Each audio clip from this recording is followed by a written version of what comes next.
या प्रक्रियेला रक्तमोक्षण असं म्हणतात। आयुर्वेदामध्ये पंचकर्म, वमन, विरेचन, बस्ती, नस्य असे प्रकार आहेत। तसं रक्तमोक्षण म्हणजे शरीरातनं रक्त काढून टाकणे।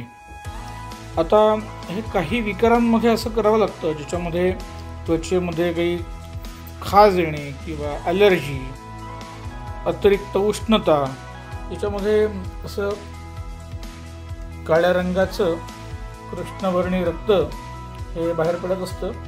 आपण रक्तदान करतो त्यावेळेला 300 ml 350 ml इतकं रक्त काढावं जातं म्हणजे।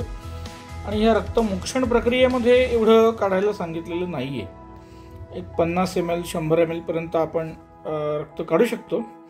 त्याच्यासाठी टुर्निक्वेट बांधावं लागतं, ते BP ॲपॅरेटसचं असतं, पट्टा तो बांधून पुरतो।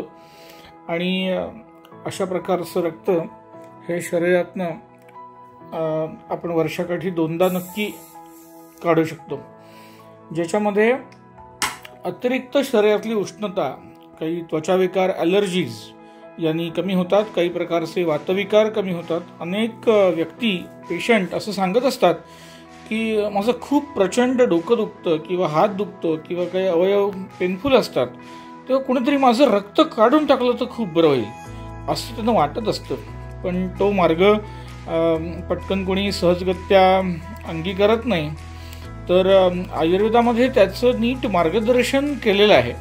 आणि जर विधिवत असं जर समजा रक्तमोक्षण केलं, त्याच्यासाठी योग्य स्टराईल सुईचा वापर केला, त्याची मात्रा मर्यादित जर समजा आपण काढलेली असेल, कंट्रोल्ड पद्धतीने जर समजा ते काढलं, तर त्याच्यामधले काही व्यापद, काही उपद्रव, काही त्रास हे न होता आपण असं शरीरातनं दूषित रक्त बाहेर काढून टाकू शकतो।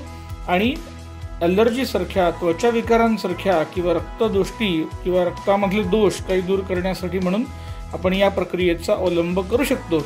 अर्थातच त्याच्यासाठी वैद्यांचा सल्ला, योग्य निदान, आहारविहार आणि अनुभव या सर्वांची जोड नक्कीच लागते।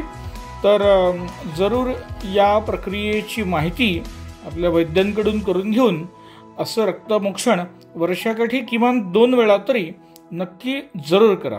धन्यवाद।